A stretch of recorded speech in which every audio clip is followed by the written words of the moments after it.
Blog Talk Radio. And in those days there were giants in the land, and the sons of the angels of God looked upon the daughters of men and found them fair, and took of them wives, and their sons became of old great men of renown. So they have been mixing with us on a genetic level since the time of Enoch and Ezekiel's will. Here on Earth we're intrigued by the sun, moon, and stars, and imagine there's got to be planets like ours. So conceive of a face on the surface of Mars, so in need of a meaning and purpose we lost. That indeed they believe that these might be our gods, or that maybe with time we'll do right and evolve and eventually reach what they seek and then solve all the problems of man. But they really don't know that they fall in the works of our hands, all by just filthy rags. So we travel the lands to dig up our past time elapses, and with it are much of the facts. Some imagine that God came in alien craft. They react in this way, they're so desperate for meaning and purpose, but satanic service, they know that they have evil motives. Am I making you nervous? I'm just scratching the surface. The lines from Ezekiel's wheel, when the skies unfold like scrolls and the breaking of seals. Heed the warning, the message is clear. Heed the warning, the time draws near. See the lines from Ezekiel's wheel, when the skies unfold like scrolls and the breaking of seals. Heed the warning, the message is clear. Heed the warning, the time draws near. In the blink of an eye, all believers will be raptured. Anyone left receives a mark or they're captured. This leader will arise, claim his origins are alien, possessed by Satan on the side of the Nephilim. Profess those who left held us back from evolving, and now that they're gone, we'll solve all of Earth's problems. The worship of any one God will be halted. We'll evolve into gods and ourselves be exalted. They'll play on these lines, and in time they'll devise and arrive at a plan that will help hypnotize all the ones left behind, the spiritually blind. He's stolen their souls, now he's stealing their minds. It's already started, we're seeing the signs. Just study the word, prophecies all aligned. Now chop off the heads of all those who fight it. One earth, one world, aren't you excited? The signs from Ezekiel's wheel, when the skies unfold like scrolls and the breaking of seals. Heed the warning,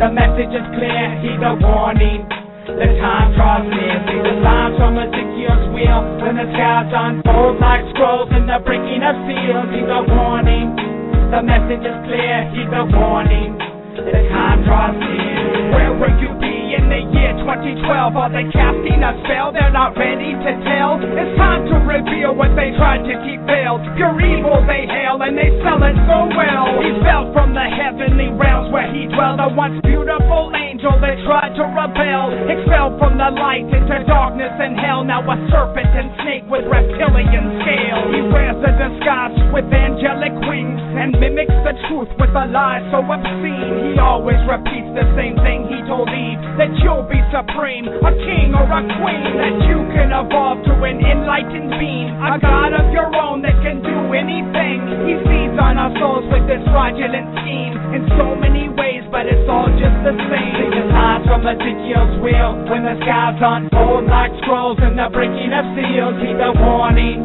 the message is clear. Heed the warning, the time draws near. See the signs from Ezekiel's wheel, when the skies unfold like scrolls and the breaking of seals. Heed the warning, the message is clear. Heed the warning, the time draws near. Why hide yourself with, creating UFO crafts and things like that? Why that deception if that's indeed what's going on?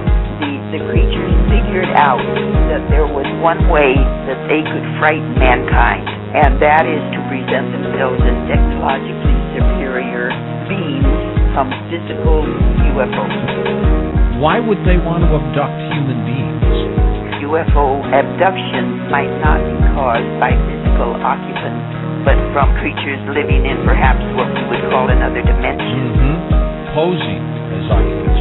Yes, the same type of interfering, harassing, paraphysical creature in every culture worldwide. Welcome, friends, readers, listeners, viewers from all over the world. I appreciate all of you so very much, and just want to thank you from the bottom of my heart for reaching out to me, for contacting me, for sharing your testimony, and for also being interested in mind, and being willing to listen to the crazy things that I spew on the radio. But I also did want to give people an update on my latest book, Sons of God, Who We Are and Why We Are Here. I am still taking emails and making autographed copies available, and do not worry, even though I cited that I would, autograph the first 100 copies to individuals. People have been ordering multiple copies, and I have no problem at all with signing them to whoever it is that you would be interested in making them available as gifts for. No problem at all. And I won't make the cutoff point at 100, so don't be worried. Contact me at your leisure. Don't be in a rush. Also, I want to say this as well. For those that don't have the funds, and if you are, if you are in a situation where you can't spend the money, or even, if you're having difficulties of your own, please don't spend the money to get the book. Just contact me. I'll be glad to send you out a PDF copy. And so, I appreciate everybody's support, and I want to make it available to the listening audience. And there's people awakening all over the world, and many people are contacting me now from many different places, and God bless all of you, and especially those that have already pre-ordered the book. It's going to a lot of different countries, Germany and France and Australia and New Zealand, and so it's interesting speaking with those of you that I've never had chance to come to know and never had chance to share dialogue with.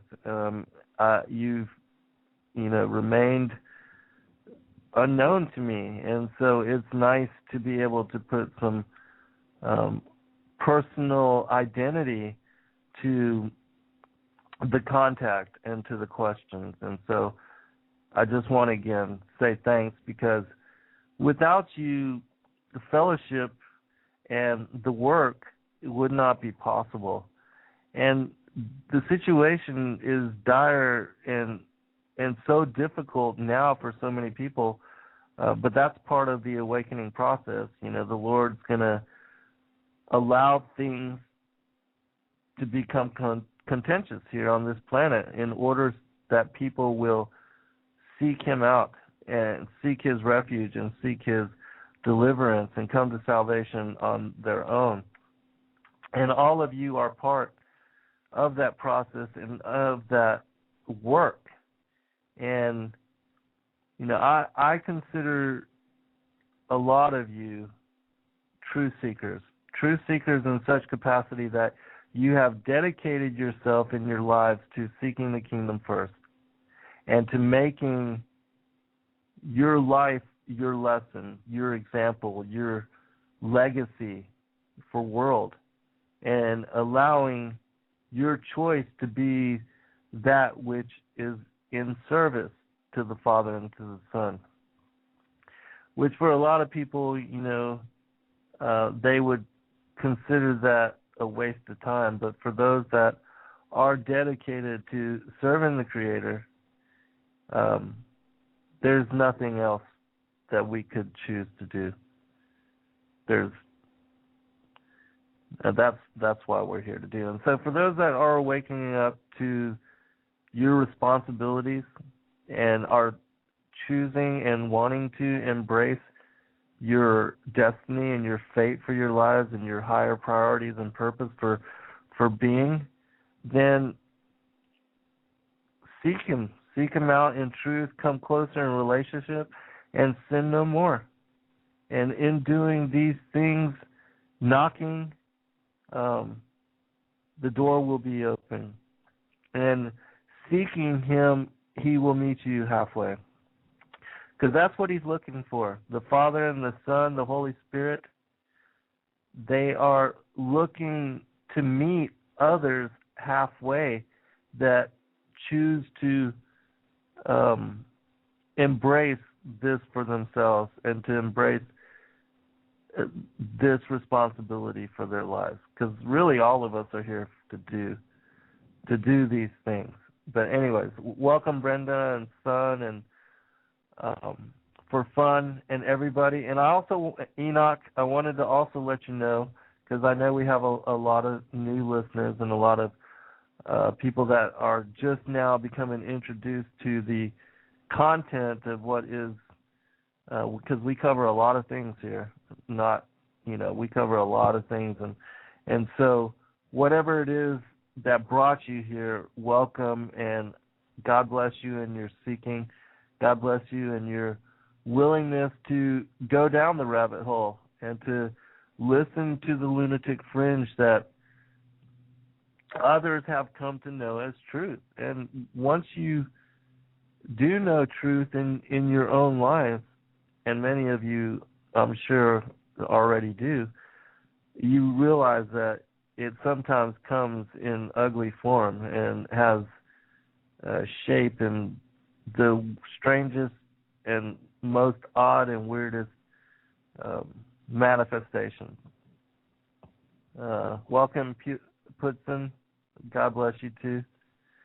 And so know that I did spend this past Saturday, earlier today, signing a number of these copies to go out to people, and I will begin shipping on Monday. I still have not received the hard copy editions, so I'm not able to send those out, and I know there's been some of you have ordered those.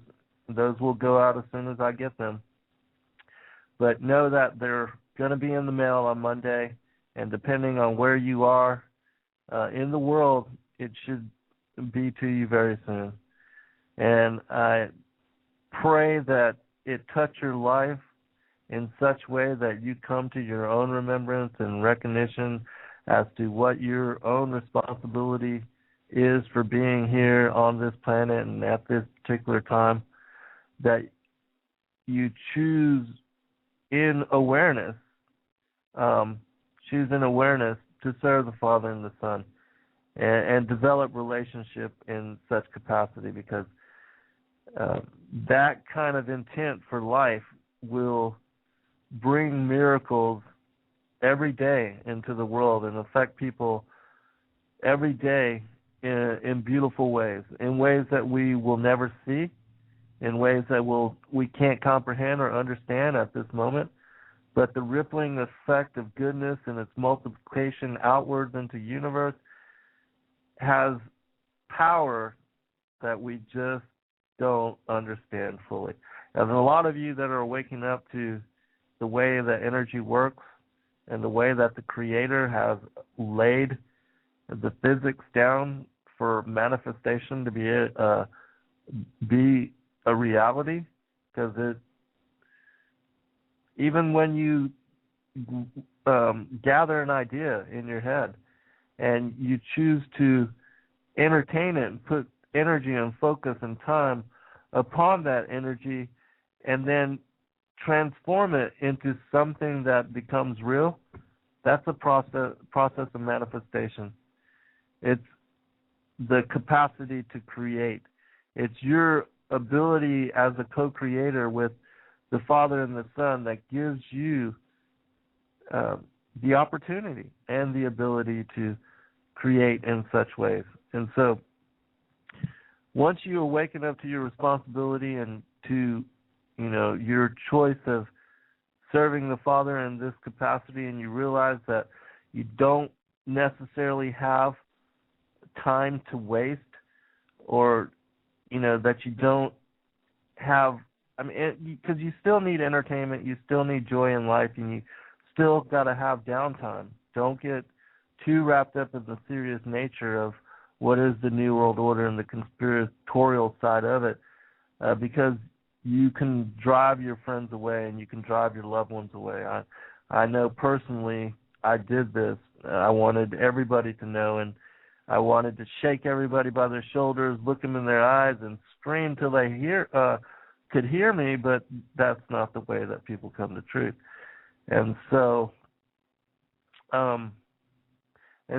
we have to only speak and be ready to teach those that are also willing and ready. And you don't want to throw pearls before the swine or waste too much time trying to argue sense into other people. All right, and so today I'm going to be covering the first book of Adam and Eve, because what I'm going to be speaking about is the transformation, the step down of vibration, and our loss of our etheric form, our immortal, bright natures, that which we were clothed with when we were in paradise before our ancestors were banished to the Cave of Treasures, which, for those that don't know, the Cave of Treasures was the first place that Adam and Eve lived when they were banished out of paradise and placed here on the wilderness of the earth. Another reason why I wanted to tackle and bring out some of this information as far as the first days of Adam and Eve on the wilderness of the earth is because a lot of you don't understand that we fell from paradise. Many of you think that when we were made in flesh form, in bodies of what are creatures, because we're a creature of nature now, a flesh being. But this is a fallen state of being. This is not how we were originally made.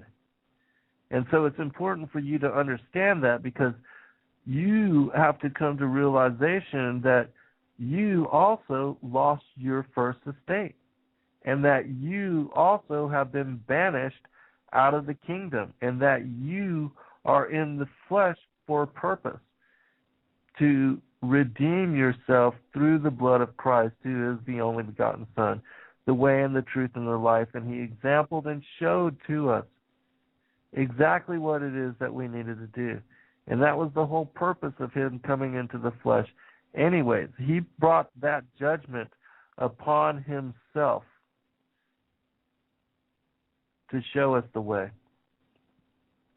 And so here we find ourselves, awakening to all these massive truths, to these incredible revelations, which completely change and affect your life and who you think you are and what you think all this is really about. Because truth has a way of stripping away all the layers of illusion, all the falsities, all the veils, all the things that have been put up as masks that parade around as truth. And this goes to the propaganda of TV, to the 9-to-5 system, to the monetary, the New World Order, to the wars that get instigated. All that is illusion, but it is real, because that's the way it's been fabricated. It's been offered to us. It's been taught that that is what is real. And so the world embraced it as reality. And we accept things the way they are, and we teach them to our kids. They teach them to their kids, and everybody comes up in agreement with what is the strangest illusion and reality, because of the way that we decimate and slaughter not only ourselves, but the very creatures and nature's environment, fabric of life, and systems of living that we need to sustain ourselves. And so the insanity of all of it. That is the insanity of all of it. But I'm going to post a link also real quick for those that do have access to the chat room. Welcome, Mama B. This is the link to where you can get the book from Tate. And I know a lot of people have been interested in getting the book immediately. Like, you don't want to wait. And that's fine. There are PDF copies available through Tate, so I'm going to make that link.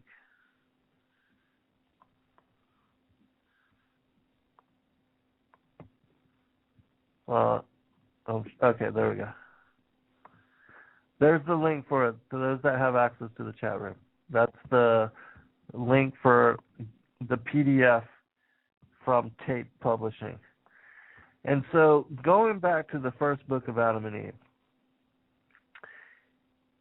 it's important to understand the transformation of what their bodies went through when they were transformed from their sixth-day immortal bright natures, when they were clothed in what was called light vestures.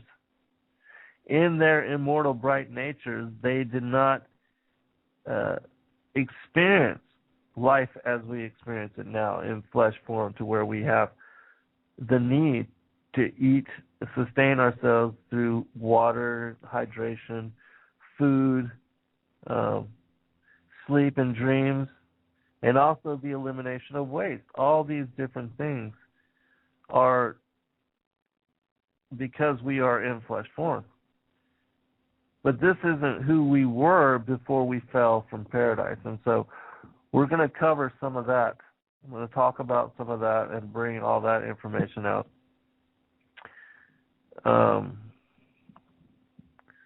And I think we'll go ahead and go into that. And if you have any questions, of course, please just put them in the chat room.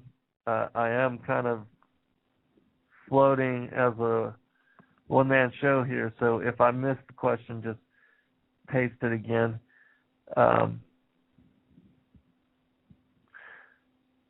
Brenda asked, were we in the same form as Jesus after his resurrection? That's a really good question. But you have to know this about Christ. Christ pre-existed even before the flesh. And yes, we were created in his image on the sixth day. He, as Adam of light, was the prototype for who we would become. And it was the sixth day Adam that was given the spirit of life, that was given the breath of life, that this gave him capacity. This was Christ within us that gave us a chance at salvation and eternal life. And so that's the connection. But as far as Christ in his original form, he is the Father. And they, together with the Holy Spirit, in their completeness, are the entirety of what is the creation. And so he's a lot bigger than we can ever understand. And realize also that, we know him as the light and as the Word, as the light of the world, which literally is the truth. He is that energy that is light and that brings all things into visibility. He is the warmth and the tenderness that is the emanations behind the sun's rays and the way that it feels good when it touches our skin. Because the book of Enoch talks about how the sun and the suns that are in the universe, how they are lit up by the beauty, the reflection, and the brightness of 100 angels. And you wonder why the light of the sun feels so good, and it's because it's angelic light. And that's the way it feels to be in the presence of angels, is that goodness, that warmth, that tenderness, that peace, that comfort of well-being. And so I hope that answers your question, Brenda. All right, going into the first book of Adam and Eve, which I will post a link to it here in a short bit. But I wanted to, again, emphasize the differences. how they were transformed. And so, going to the first book of Adam and Eve, which is from the forgotten books of Eden, the forbidden books of the Bible, verse 4 says this. And the Lord said to Adam and Eve, you transgressed of your own free will until you came out of the garden in which I had placed you. Of your own free will have you transgressed through your desire for divinity, greatness, and an exalted state, such as I have, so that I deprived you of the bright nature in which you then were. And I made you come out of the garden to this land, rough and full of trouble. If only you had not transgressed my commandment, and had kept my law, and had not eaten of the fruit of the tree which I told you not to come near. And there were fruit trees in the garden, better than that one.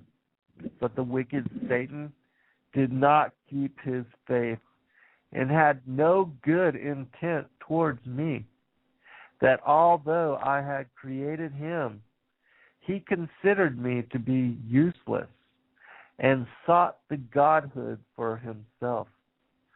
And for this I hurled him down from heaven, so that he could not remain in his first estate. It was he who made the tree appear pleasant in your eyes, until you ate of it by believing his words. Thus have you transgressed my commandment, and therefore I have brought on you all these sorrows. For I am God, the Creator, who, when I created my creatures, did not intend to destroy them. But after they had sorely roused my anger, I punished them with grievous plagues, until they repent. But if, on the contrary, they still continue hardened in their transgression, they shall be under a curse forever. That's the first book of Adam and Eve, chapter 6, verses 4 through 8. Let me go ahead and get you the link so you can follow along. Give me just a minute here.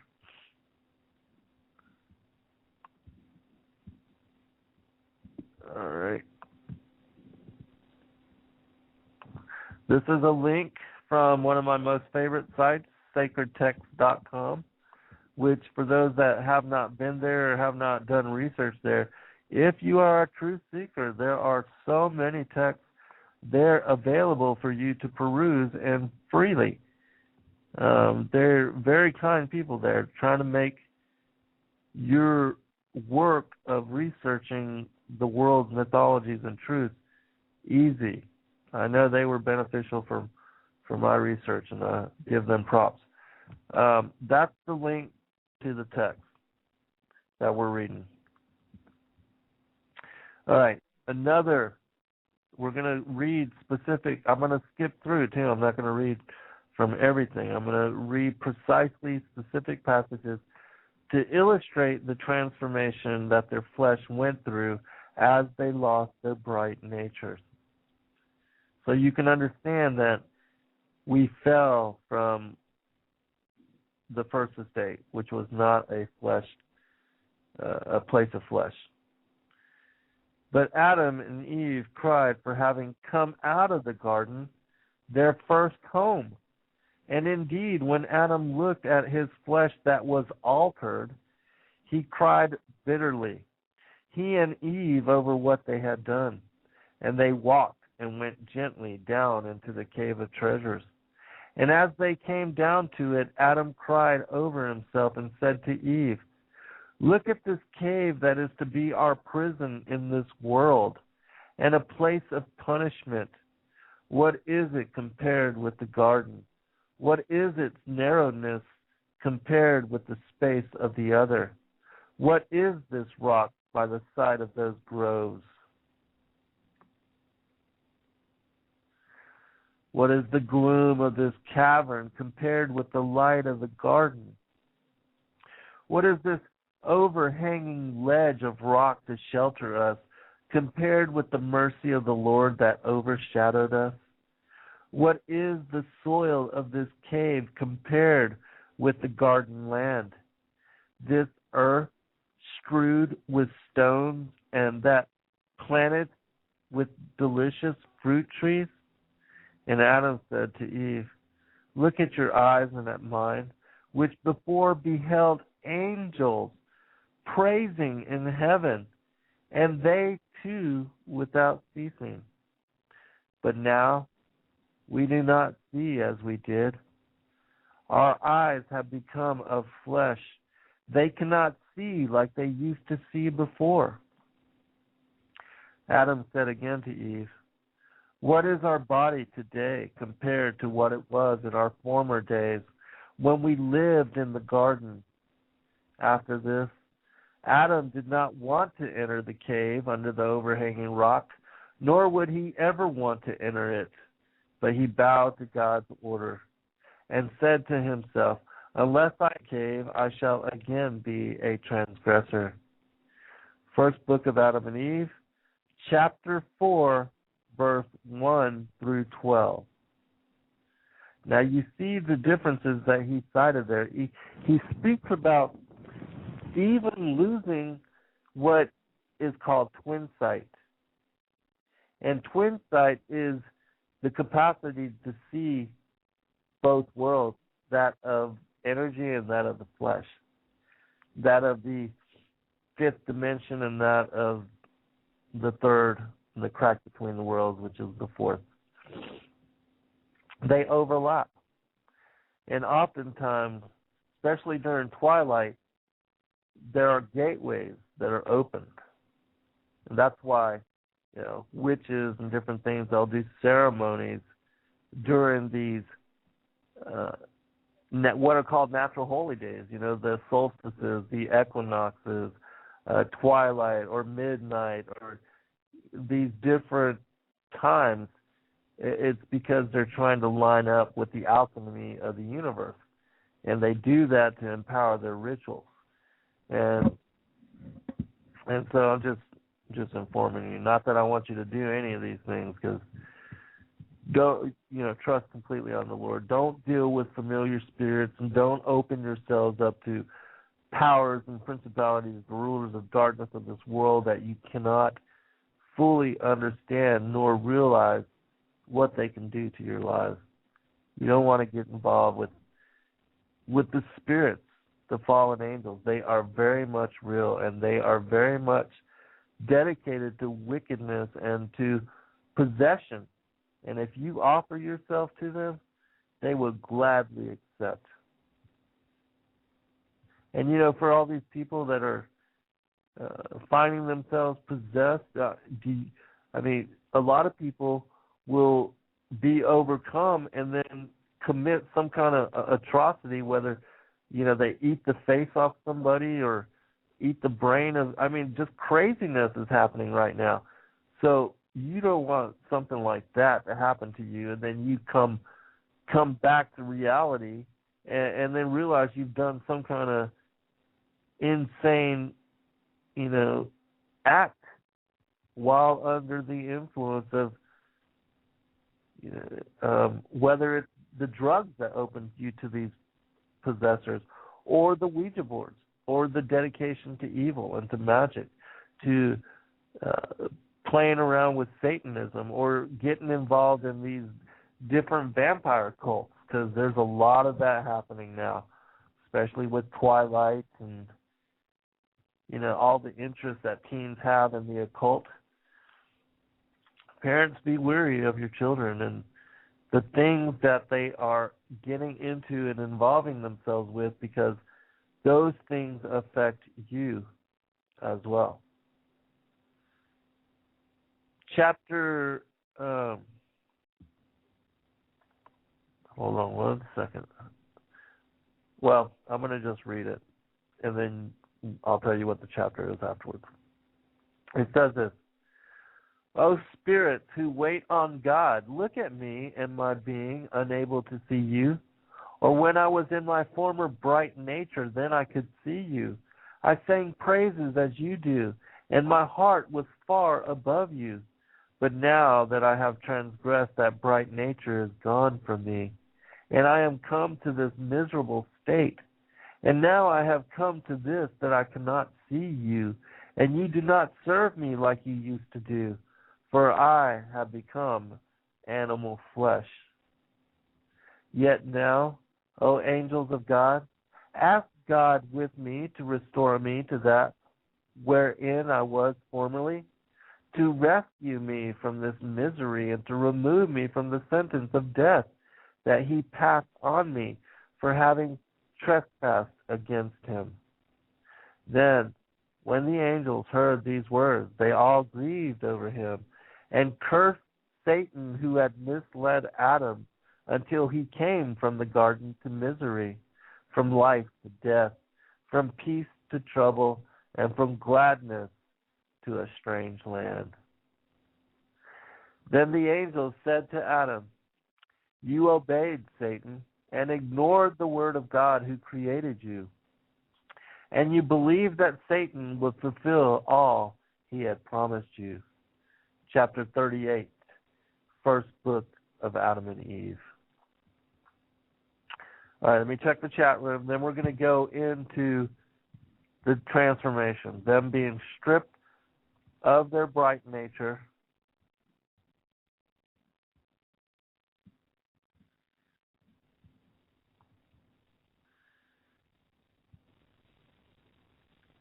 Brenda says, so many young girls getting sucked into Twilight. Yes, Brenda, they are. And do you see them seeking relationship with the supernatural? That even with the Katy Perry song, that they're calling down to have sex with aliens. I mean, little girls are singing this every day. You know, that whole Katy Perry song?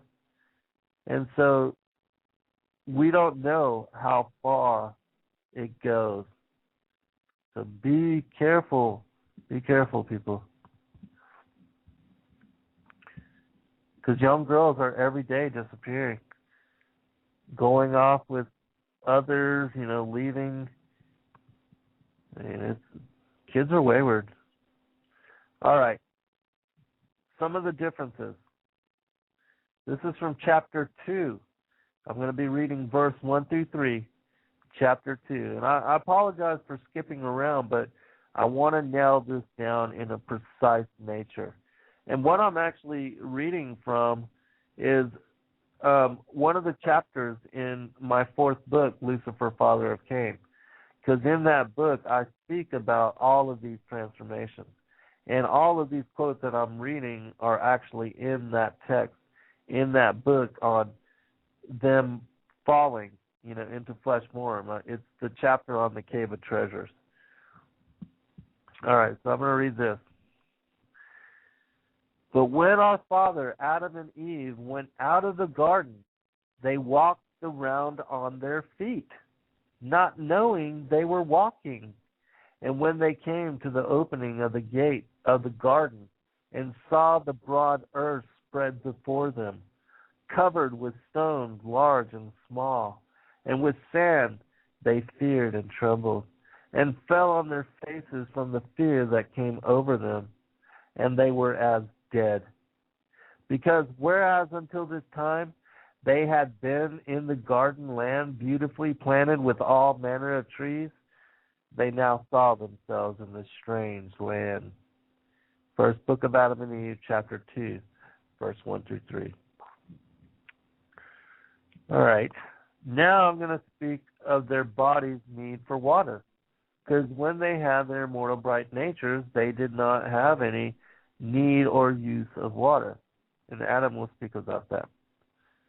Let me give you the chapter. The chapter is 9. Chapter 9, verse 4 through 9 says this. And Adam cried and wailed and beat his chest for being severed from the garden, and said to Eve, "Why have you brought on me, on yourself, and on our descendants, so many of these plagues and punishments?" And Eve said to him, "What is it you have seen that has caused you to cry and to speak to me in this manner?" And he said to Eve, "Do you not see this water that was with us in the garden, that watered the trees of the garden and flowed out from there? And we, when we were in the garden, did not care about it.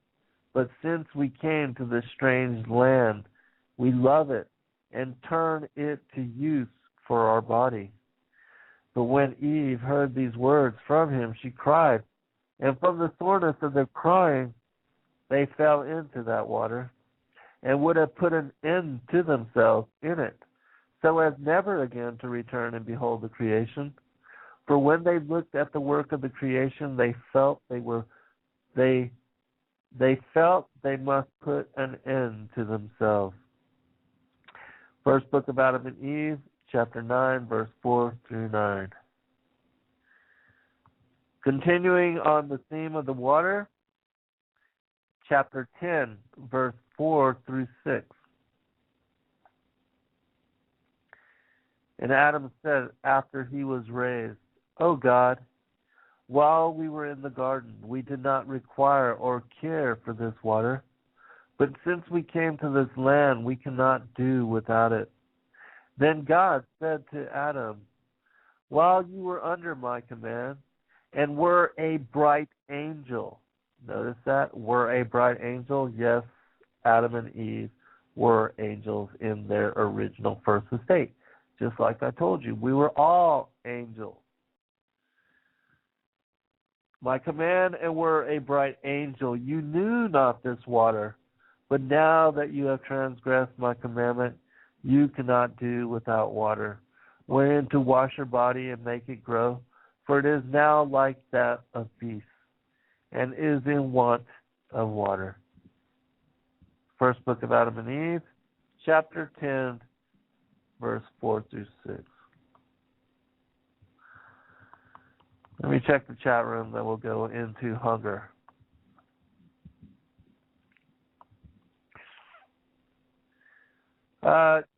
Tyrone Diggums wants to know if I'll take calls. Sure.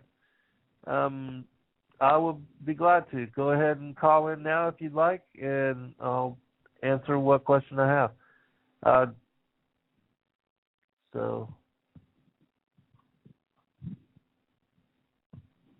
Okay, hold on.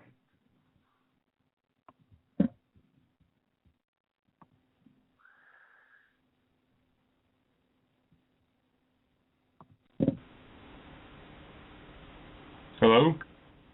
Yes, you are on the air. Did you have a question or comment to make? Yeah, I wanted to tell you about a recent experience I had that, and beforehand I was entirely atheist, but now I absolutely believe. So a couple years back, I was walking in the woods, and suddenly everything kind of just lit up, right? And then I saw an angel come down from the sky, and then what he did is he dick slapped me, took off a mask. Turns out it was Bill Murray. Sorry, people. We're not going to take calls. These are just trolls that are trying to cause problems and to disrupt the program. So I apologize to all of you people. We are not going to take calls from these three people that are on the phone. And I apologize again to the listening audience for these trolls. And whoever pays you, get a better job. All you're doing is creating karma for yourself. All right, so hold on. Let me try to kick these people too.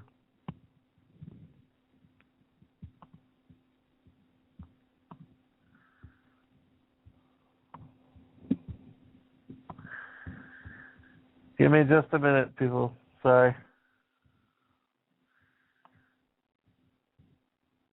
and I don't know exactly who, but I'm going to just kick these that seem to be connected.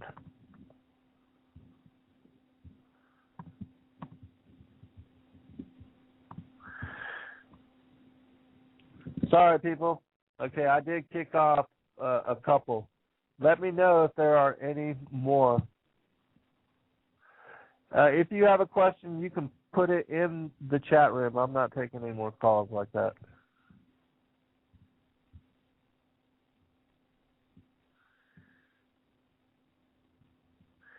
My goodness, they are out in force.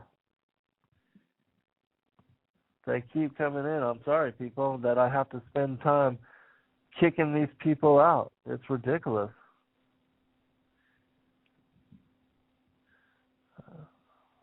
John Cessna says he believes they're coming from a website called 9gag. Whoever that is, I don't know.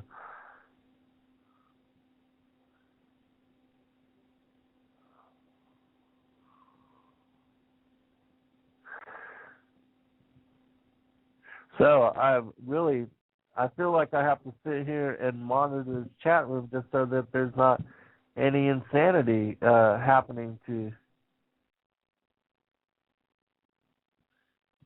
the chat room. So I'm almost worried about reading from this from these texts. But I'm going to go ahead and go back to it. I'm going to come back and check. I'm definitely not taking any calls. Apologize. No. Matter of fact, I'm going to go ahead and kick a few more people that I don't know who they are. My goodness. I apologize, people. They are just trolling like crazy. I'm kicking them off left and right, and they still keep coming in.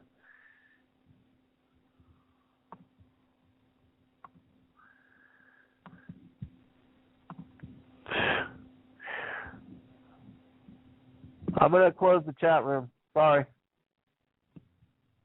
Everybody just listen in, but I'm closing the chat room. I don't have time to monitor and to try to keep all those people out. I apologize to the listening audience. For those that are listening that don't have access to the chat room, just know that a whole body of people came in and were cussing and talking about this things that did not need to be said in the chat room. And so I respectfully apologize to all of you that were witness to that. And so if this continues happening, and because I'm doing this alone, I won't be able to have the chat room. You will just have to email me your questions, and I'll get to them as possible. Or if somebody wants to, that I know, that I trust, that wants to help to monitor, then. But otherwise, I'm not going to expose you nor myself to that. That's ridiculous. I'm sorry. All right, going back into the first human hunger and their need for food.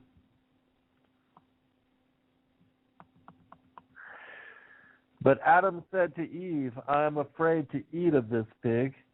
I know not what may come over me from it.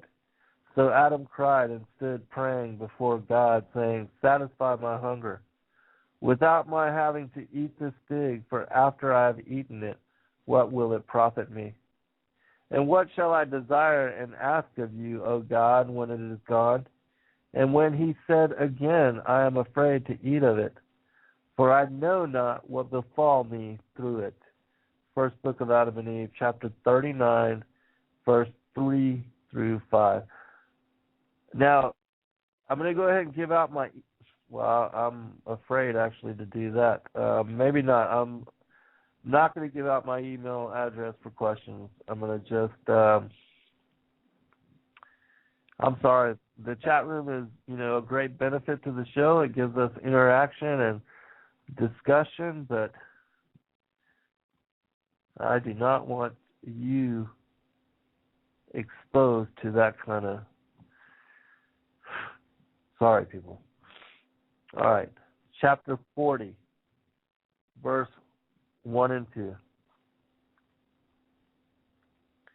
Then the word of God came to Adam and said to him, "O Adam, why didn't you have this dread, or this fasting, or this care before now? And why didn't you have this fear before you transgressed? But you came to live in this strange land. Your animal body could not survive on earth without earthly food to strengthen it and to restore its powers." Adam began to pray with his voice before God and said, "O Lord, when I was in the garden land and saw the water that flowed from under the tree of life, my heart did not desire, neither did my body require to drink of it. Neither did I know thirst, for I was living and above that which I am now. So that in order to live, I did not require any food of life, neither did I drink of the water of life. But now, O God, I am dead. My flesh is parched with thirst. Give me of the water of life, that I may drink of it and live. Of your mercy, O God, save me from these plagues and trials, and bring me into another land different from this, if you will not let me live in your garden." This is substantiated. First book of Adam and Eve, chapter 41, verse 10 through 13. All right. Now I'm going to talk about them actually eating, because before they actually ate, they tried not to. They tried to avoid being able to take in any food because they did not want their bodies to transform from that of a bright nature into that of physical flesh form.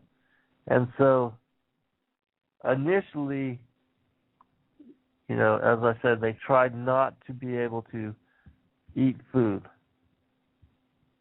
and drink water, but they just couldn't do it. All right.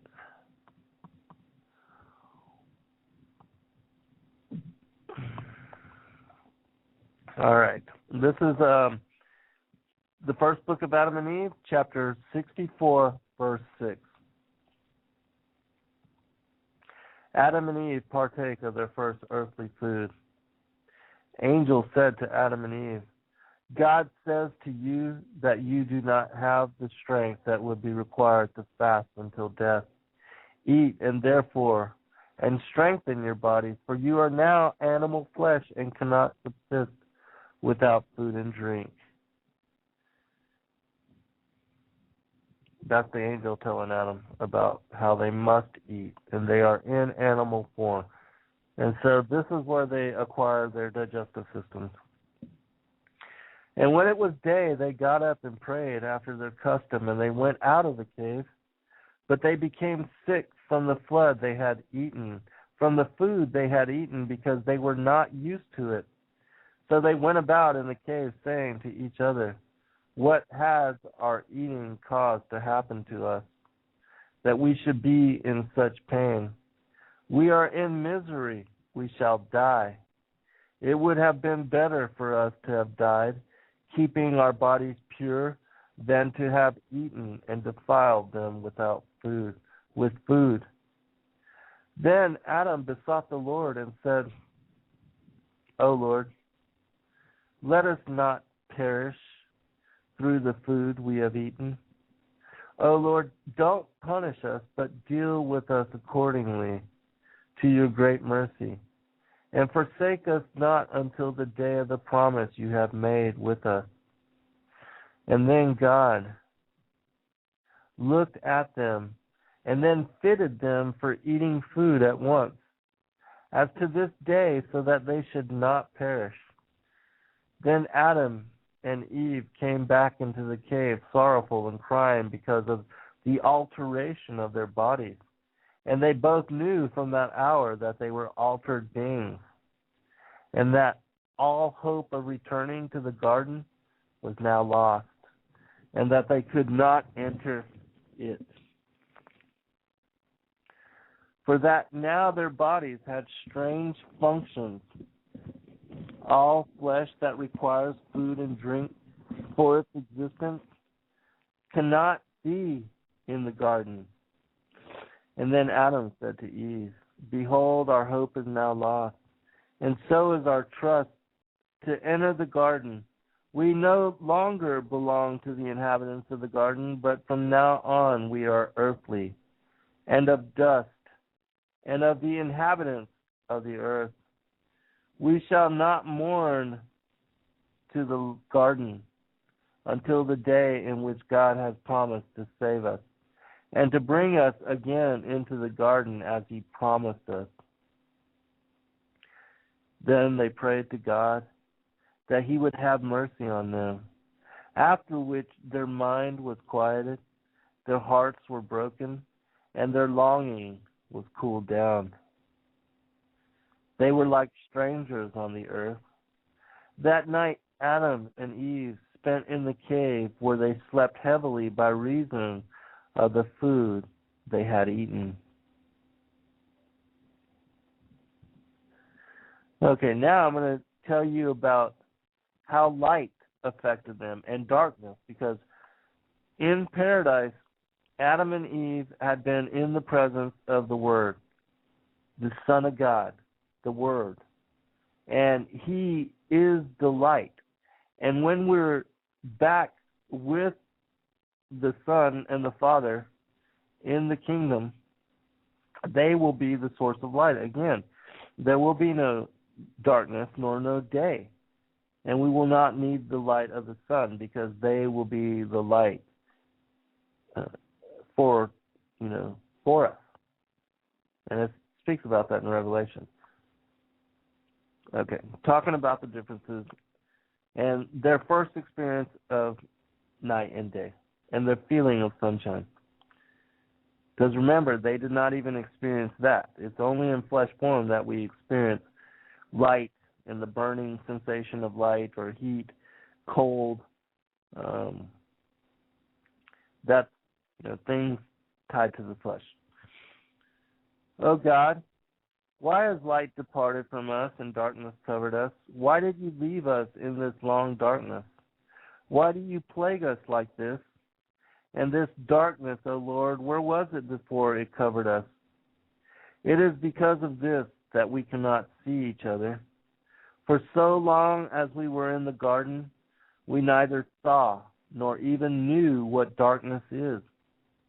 I was not hidden from Eve, and neither was she hidden from me, until now that she cannot see me, and no darkness came over us to separate us from each other. But she and I were both in one bright light.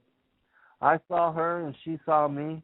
Yet now, since we came into this cave, darkness has covered us and separated us from each other, so that I do not see her and she does not see me. O Lord, will you then plague us with this darkness? That's chapter 12, verse 7 through 11. And again, that's the first book of Adam and Eve. All right. This is chapter 11, verse 5 through 11, and it's based on the same premise. Then Adam cried in deep affliction and beat his chest. He got up and said to Eve, "Where are you?" And she said to him, "Look, I am standing in this darkness." He then said to her, "Remember the bright nature in which we lived when we lived in the garden? O Eve, remember the glory that rested on us in the garden? Remember the trees that overshadowed us in the garden while we moved among them. O Eve, remember that while we were in the garden, we knew neither bright night nor day." Excuse me for just a second.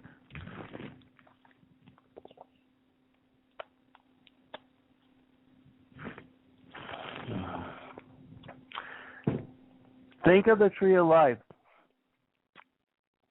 from below which flowed the water, and that shed luster over us. Remember, O Eve, the garden land and the brightness thereof. Think of that garden in which was no darkness, while we lived in it. Whereas no sooner did we come into this cave of treasures than darkness surrounded us all around until we can no longer see each other, and all the pleasures of this life have come to an end. First book of Adam and Eve, chapter 11, verse 5 through 11.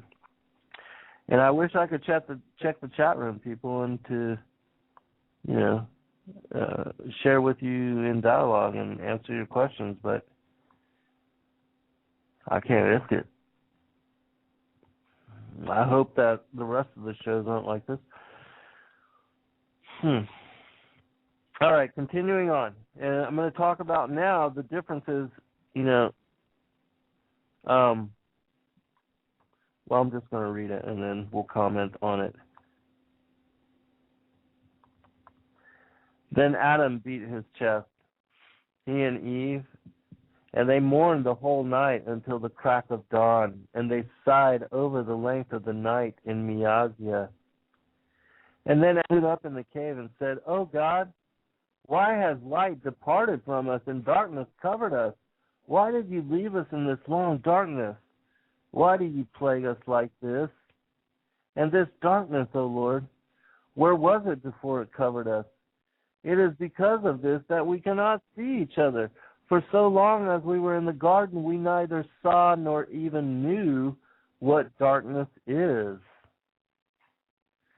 I was not hidden from Eve, and neither was she hidden from me until now that she cannot see me.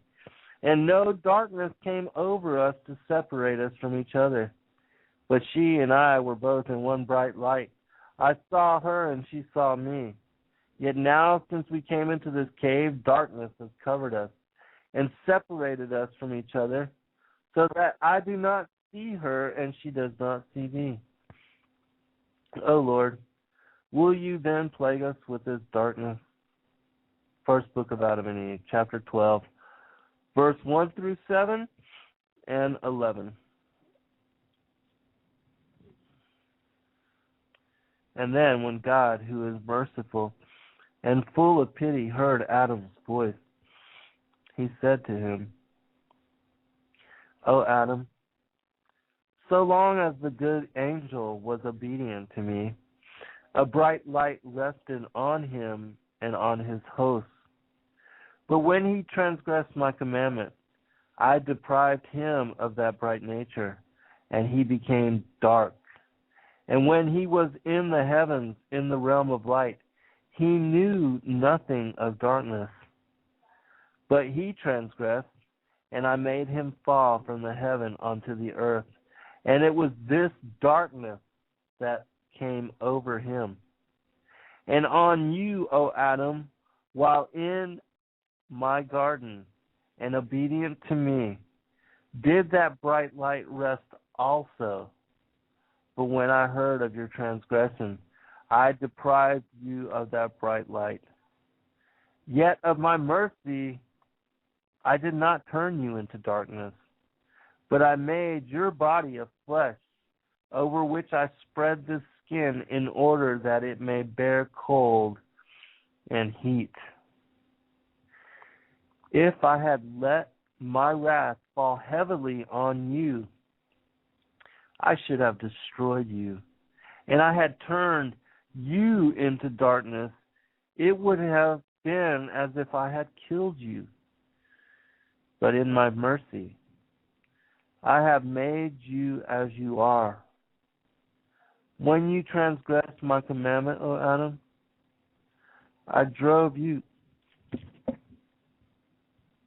I'm sorry, my cat just walked on the keyboard. Apologize.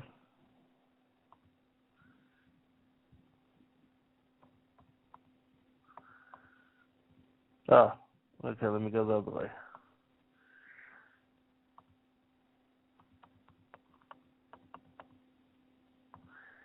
Okay. I apologize for that. My little kitten just walked on the keyboard, and so.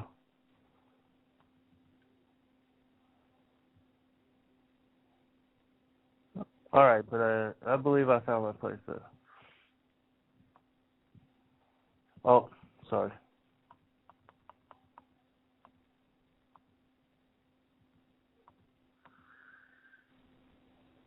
Okay.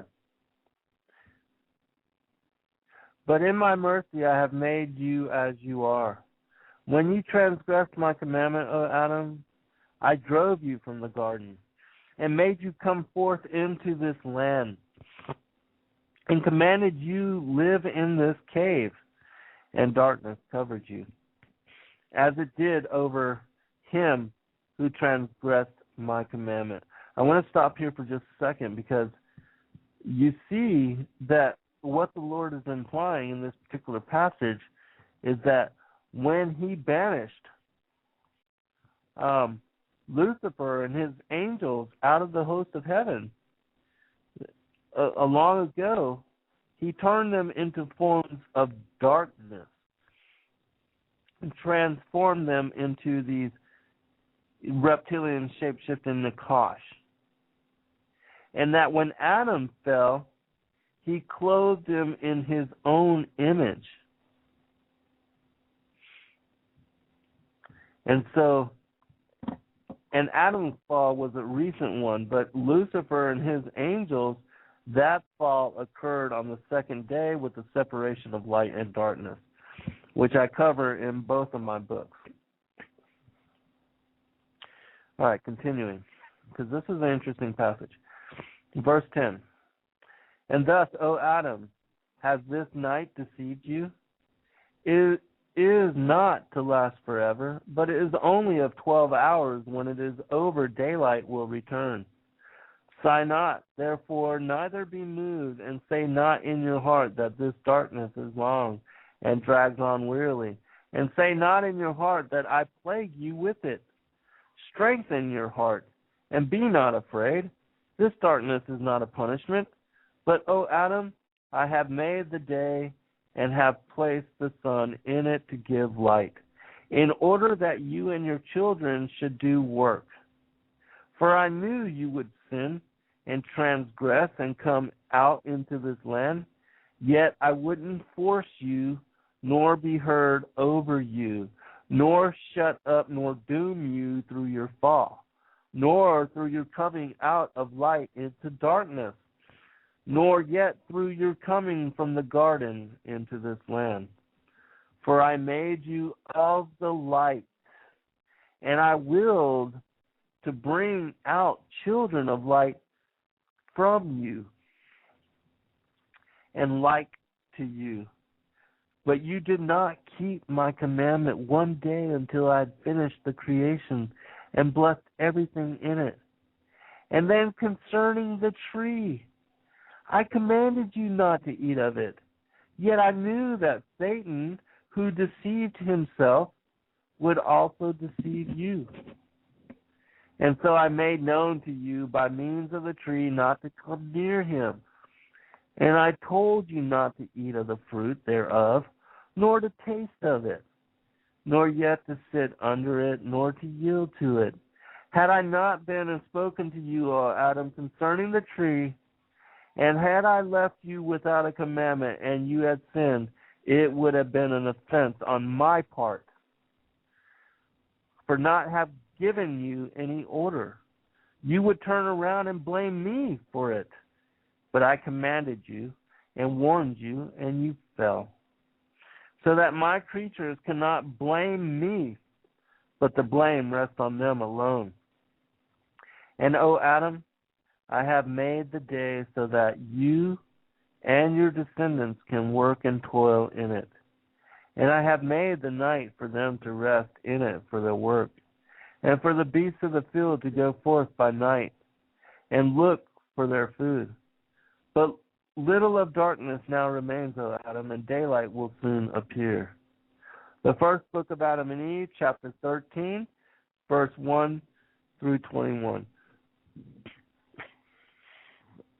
That particular passage is interesting in that it gives you introspection into the fall of Lucifer and his hosts, and also into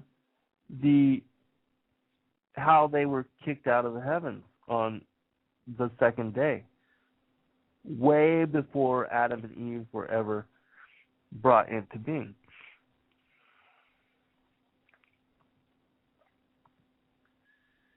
All right. I'm going to read this one too, and go ahead and share this one with you so you can follow along. We're going to be reading from chapter 44, verse 9. And this is about light and how they first felt sunlight and their first experience of the sun rising over the horizon. Oh.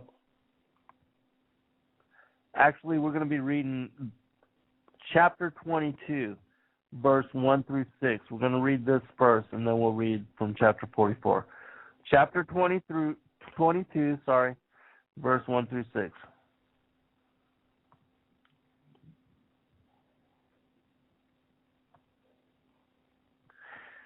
And then Adam said to God, I dry up in the heat.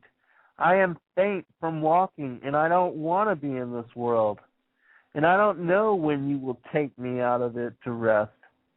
Then the Lord God said to him, O Adam, it cannot be now, not until you have ended your days. Then shall I bring you out of this miserable land. And when Adam said to God, while I was in the garden, I knew neither heat nor languor, neither moving about nor trembling nor fear.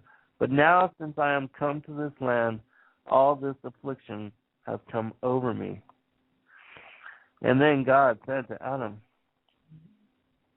so long as you were keeping my commandments, my light and my grace rested on you. But when you transgressed my commandments, sorrow and misery came to you in this land.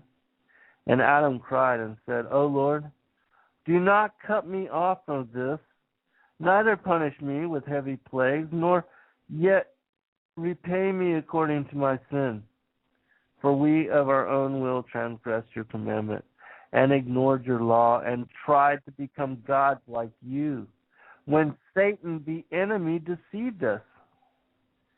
And then God said again to Adam, because you have endured fear and trembling in this land, languor and suffering, treading and walking about, going on this mountain and dying from it, I will take all this on myself in order to save you. The first book of Adam and Eve, chapter 22, verse 1 through 6. I also want to say this about these particular texts.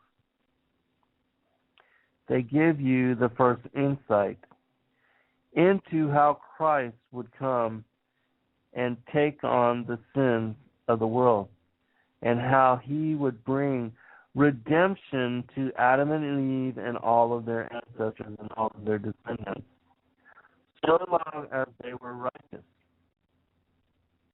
And that when he came into the flesh and died on the cross, he would descend down into hell and, asserting his authority, break open the gates of iron and brass and lead Adam by hand with the rest of the patriarchs up to the peak and died on the cross with him, back into paradise. First resurrection. Chapter 44, verse 9. And Adam said to Eve, see this fire, of which we have a portion in us, which formerly yielded to us, but no longer does so now that we have transgressed the limit of creation and changed our condition, and our nature is altered. The fire is not changed in its nature, nor altered from its creation. Therefore, it now has power over us. And when we come near it, it scorches our flesh. That's talking about the experience of fire. And so you see how all these new experiences are described in the text, and how it was that they reminisced. They were remembering their first estate. They remembered their bright natures. They remembered where they had fallen from and where they had fallen to. And so all of that is important in each one of us. Because you, all of you, we are in the same space on the same journey, and that story is repeated within each one of us. We too are fallen. We too are caught up in flesh form. We too are having to go through the desolation, the experience of pain and suffering on the wilderness of what is this earth. But the good news, the gospel, is that Christ died to redeem you. He died on the cross to bring redemption to the world, to offer himself up as sacrificial lamb, that he fulfilled the will of the Father to take on the sins of the world, and that he cleared the slate for even the Gentiles and the Canaanite bloodline, those that before his entrance in the flesh had no part in salvation and no opportunity for redemption, that they were counted among the lost and the wayward as the fallen angels and the rebel angels who held not their first estate so long ago. But that since Christ came into the flesh and died on the cross to take the sins of the world, he brought everyone, each one of us, renewed chance, renewed opportunity, a fresh slate for which to retest our allegiances and our alliances and our dedication and our love to the Father and the Son and service to the Morning Star administration. Or are you committed to evil? Are you committed to self-aggrandizing joy and pleasure, self-fulfillment at the expense of others and at the expense of the world? Are you, like Lucifer and like Satan, more concerned with pleasure and control and dominance and imposing your will on the world and creation and others? Are you more committed to building up your bank account or to gaining assets or to material wealth? Are you more dedicated to your job? Are you more dedicated even to your children, to your family? Those are not bad priorities, not in the least bit. But first priority, first focus, first commitment should be to the Creator.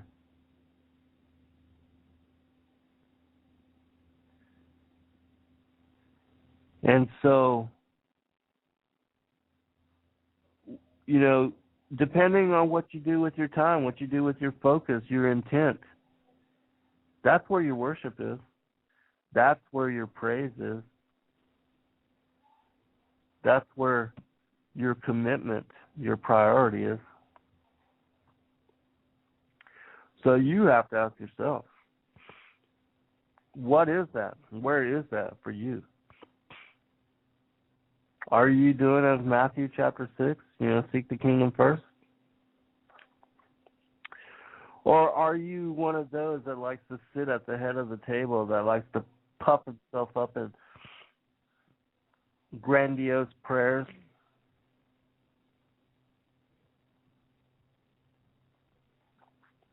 That likes to wear the the robe of the priest.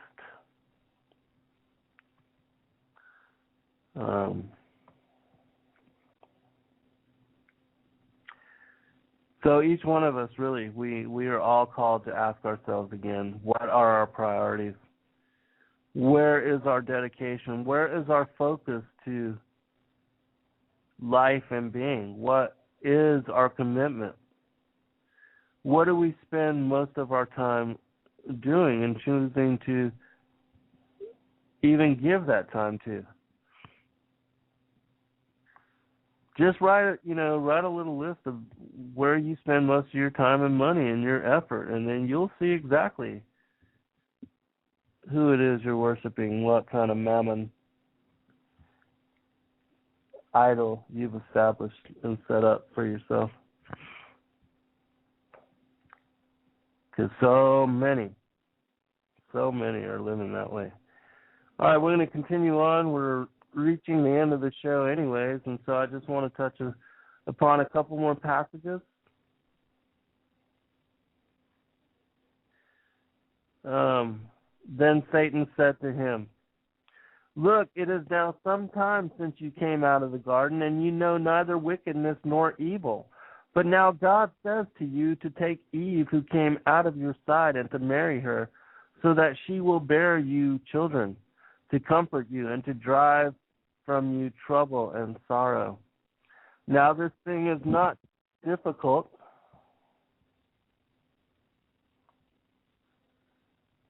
Sorry, my cat just jumped on the keyboard again.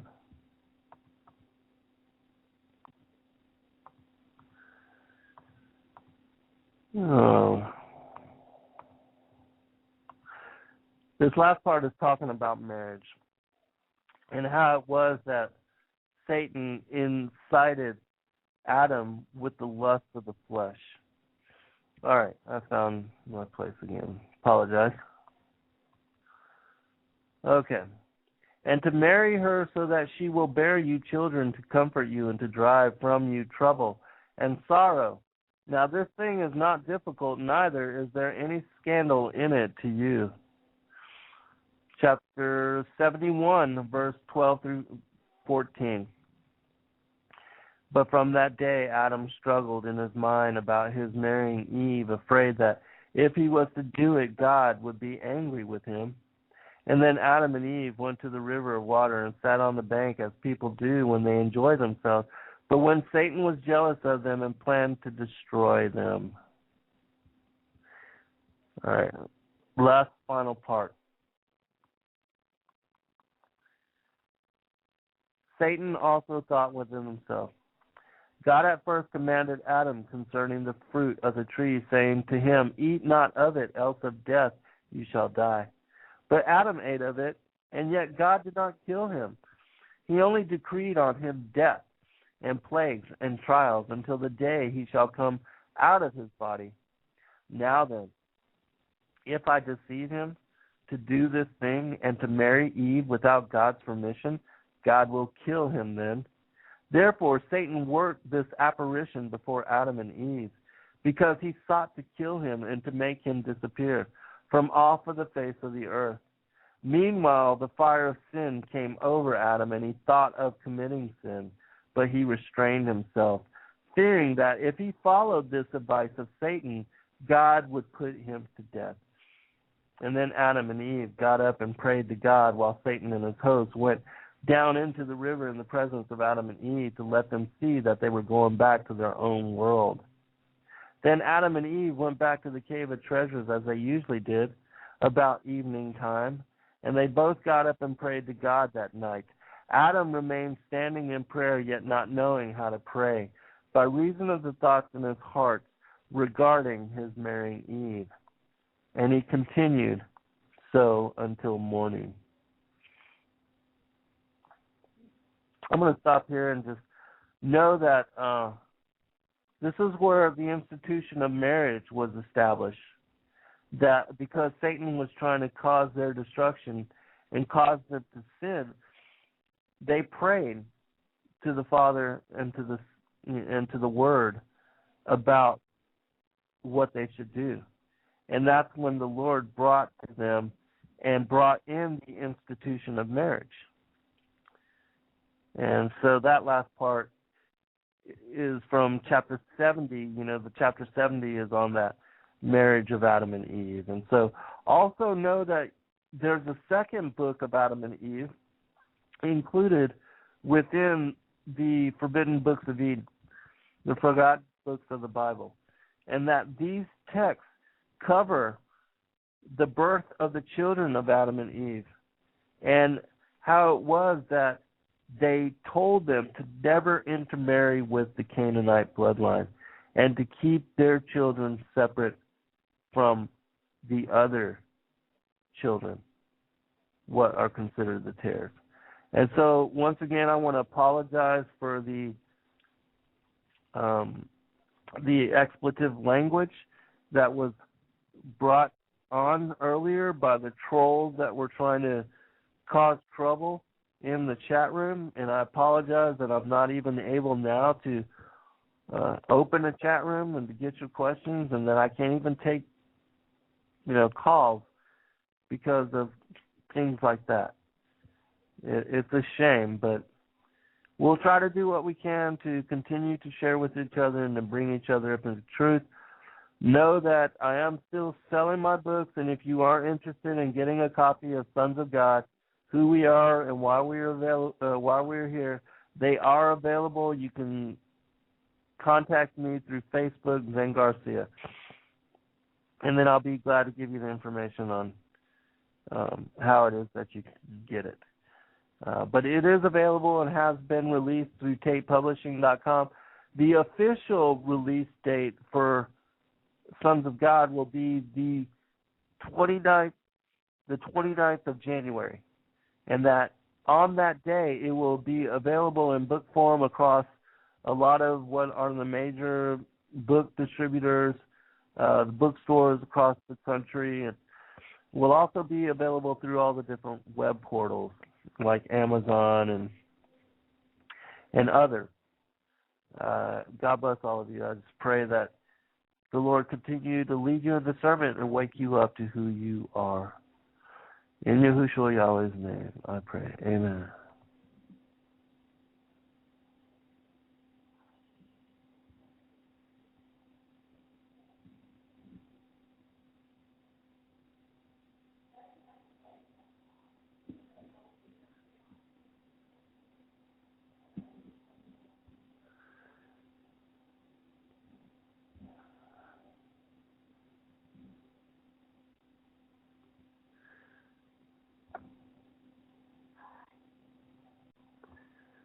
Well, I was going to try to end this with song, but